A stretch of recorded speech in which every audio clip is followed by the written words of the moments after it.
Olá, gente querida! Hoje é terça-feira, dia 27 de setembro. A Igreja celebra a memória de São Vicente de Paulo, presbítero da França. Nasceu no ano 1581 e morreu no ano 1660. Sacerdote, pároco, dedicou-se à evangelização das populações rurais, foi capelão de embarcações e, sobretudo, apóstolo da caridade, em meio aos pobres, aos doentes e aos sofredores. Na sua escola se formaram sacerdotes, religiosos e leigos, que foram animadores da Igreja na França, e a sua voz se fez intérprete dos direitos dos humildes, junto aos poderosos. São Vicente promoveu uma forma simples e popular de evangelização. Fundou os Padres da Missão, os Lazaristas, e junto com Santa Luísa de Marillac, fundou também as Filhas da Caridade. Esse é o breve texto que a liturgia diária da CNBB, Igreja em Oração, propõe como introdução à memória de São Vicente de Paulo. Eu quero então agradecer a sua companhia aqui pelo canal do YouTube, por meio da Rádio Maria, ou você que nos acompanha pelos podcasts. Vamos então ao comentário sobre o texto do Santo Evangelho desta terça-feira. Lucas 9, de 51 a 56. Estava chegando o tempo de Jesus ser levado para o céu. Então ele tomou a firme decisão de partir para Jerusalém e enviou mensageiros à sua frente. Estes puseram-se a caminho e entraram num povoado de samaritanos para preparar hospedagem para Jesus.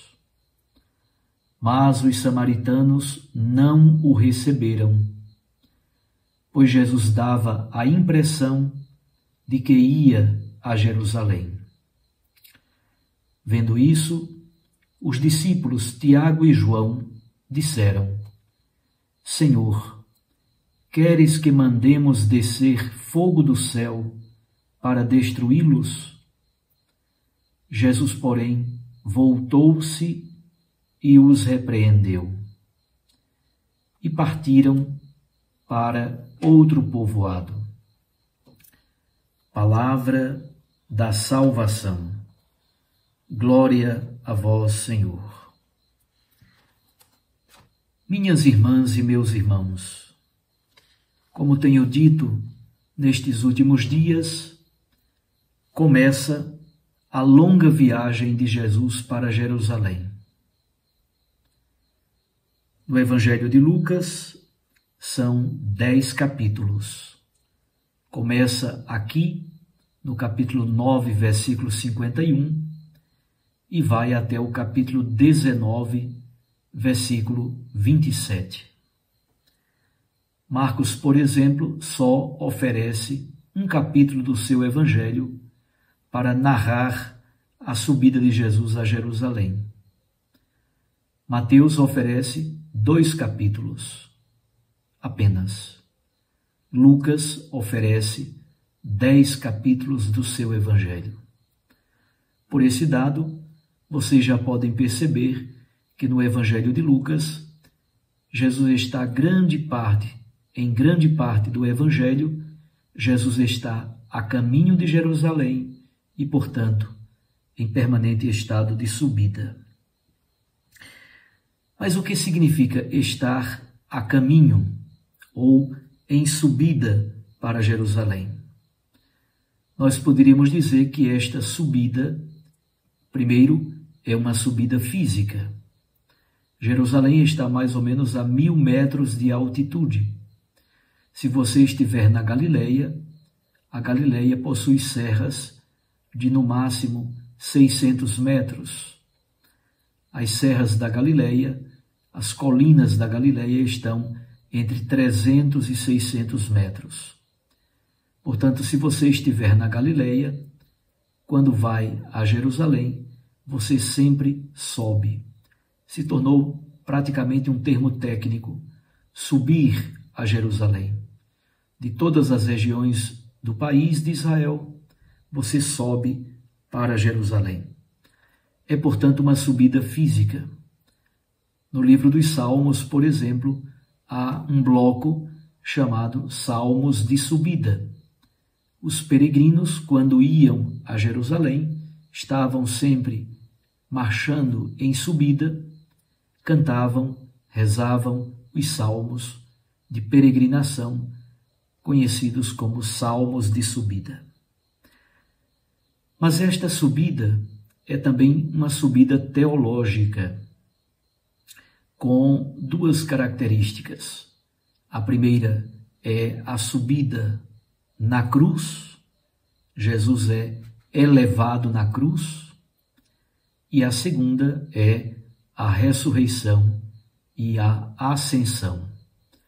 No Evangelho de Lucas, a ascensão acontece 40 dias depois da Páscoa. Portanto, é uma subida física, mas é sobretudo uma subida espiritual e teológica. No Evangelho de João, por exemplo, peguemos, por exemplo, o capítulo 3, quando se fala de Jesus ser elevado na cruz, o verbo egeiro significa ser elevado para morrer na cruz, mas também significa ser elevado para ressuscitar, para a vida nova. O prisioneiro, quando era pregado na cruz, ele era pregado deitado e a cruz era levantada. Assim, o verbo designa ser elevado na cruz para a morte, mas no caso dos evangelhos, designa também ser elevado para a glória e a ressurreição.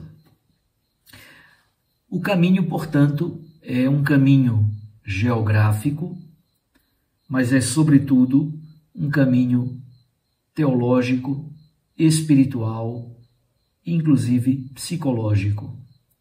Caminho geográfico, caminho psicológico, caminho teológico, caminho espiritual.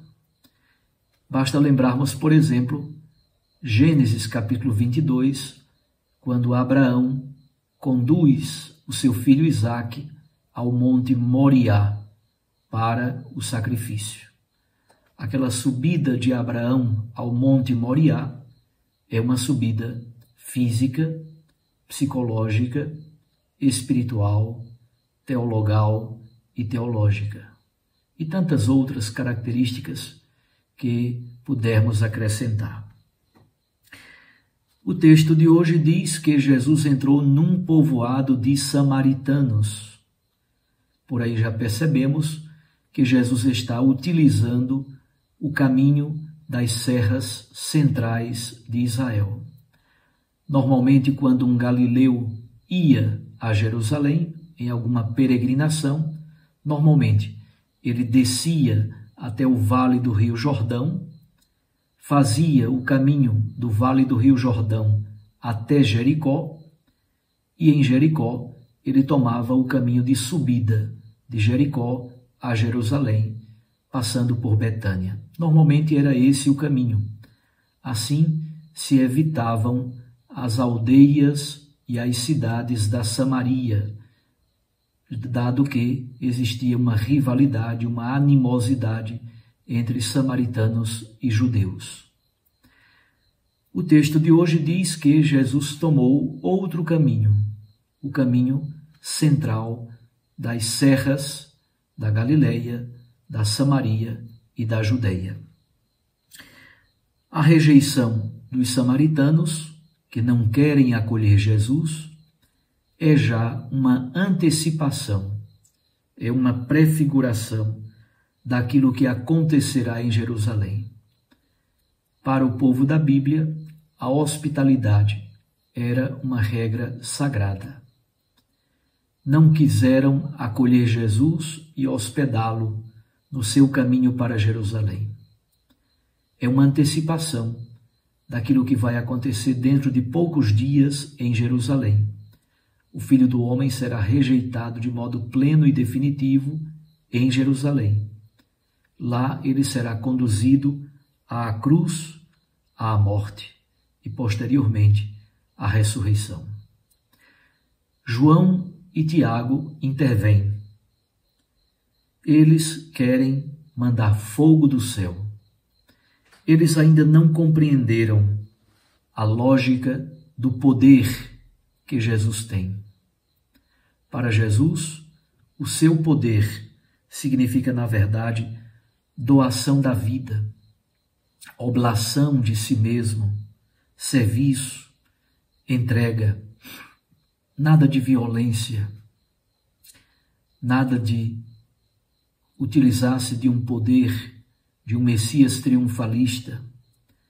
O poder de Jesus nasce da doação livre da sua existência por amor.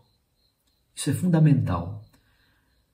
O grande poder de Jesus nasce da sua capacidade de liberdade plena de entregar-se pela vida do mundo. É isso que está em jogo. Jesus é livre e, na sua liberdade, ele entrega plenamente a sua vida por amor dos outros. Nesta subida para Jerusalém, façamos com Jesus também o nosso caminho. Um caminho geográfico, psicológico, espiritual e teologal. Subamos com Cristo e aprendamos com Ele a arte do serviço, da entrega, da doação da vida. Nunca da violência, do armamentismo ou de coisas semelhantes. Doar a vida. Não pode haver ato mais radical de um poder que, na verdade, é serviço, entrega da vida por amor à vida humana, à natureza e ao próprio Deus. Um grande abraço a você. Fique com Deus e com sua Mãe Maria Santíssima. Recorde que a palavra aquece o coração e a Eucaristia nos lança à missão. Eu os abençoo em nome do Pai e do Filho e do Espírito Santo. Amém.